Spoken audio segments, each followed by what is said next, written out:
ഇന്ന് വീട്ടിലെ fish tank ഒന്ന് ക്ലീൻ ചെയ്യാൻ പോകണ്ടാ. അതിന് വേണ്ടിയിട്ടാണ് ഈ തടം എടുക്കുന്നത്.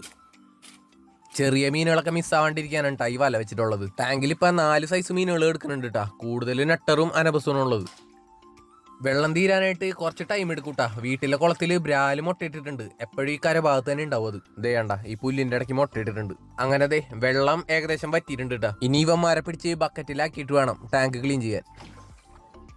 പെല്ലറ്റ് ഫീഡിന്റെ ഒപ്പം BSF ലാർവയും കൂടെ തീറ്റയായിട്ട് കൊടുക്കണോണ്ട് കേട്ടാ. മീനുകളൊക്കെ 1 മാസം കൊണ്ട് തന്നെ അത്യാവശ്യം വലിപ്പം വെച്ചിട്ടുണ്ട്. ദേ ഈ പിടയ്ക്കണത് ഒരു രോഹുവിന്റെ കുഞ്ഞാണ്.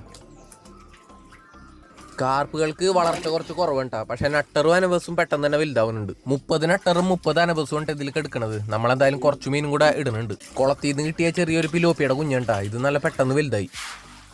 മീനെ പിടിച്ച് മാറ്റിയിട്ടുണ്ട് കേട്ടാ. ഇനി അഴുക്കൊക്കെ ക്ലീൻ ചെയ്ത് പുതിയ വെള്ളം നിറച്ചാൽ മതി. നമ്മൾ 1-2 മാസം കൂടുമ്പോൾ മാത്രം ഉണ്ടാ ടാങ്ക് ക്ലീൻ ചെയ്യണത്. അതും വെള്ളം മോശമാകുമ്പോൾ. ദേ പുതിയ വെള്ളം വന്നപ്പോൾ മീനുകളൊക്കെ നല്ല ഉഷാറായിട്ടുണ്ട് കേട്ടാ. ടാങ്കിൽ ഇനി മീൻ ഇറക്കാനുള്ള സ്ഥലമുണ്ട് കേട്ടാ. നമ്മൾ കുറച്ച് അരമസിനെയും കൂടെ മേടിച്ചിടുന്നുണ്ട്. പല്ല് കാണുന്നുണ്ട്. ആകുനെ കടിക്കാൻ വരുന്നു. അങ്ങനെ ടാങ്കൊക്കെ ക്ലീൻ ആയിട്ടുണ്ട്. കുളത്തിലെ വെള്ളം തന്നെ കേട്ടാ ഈ ടാങ്കിൽ നിറയ്ക്കണത്.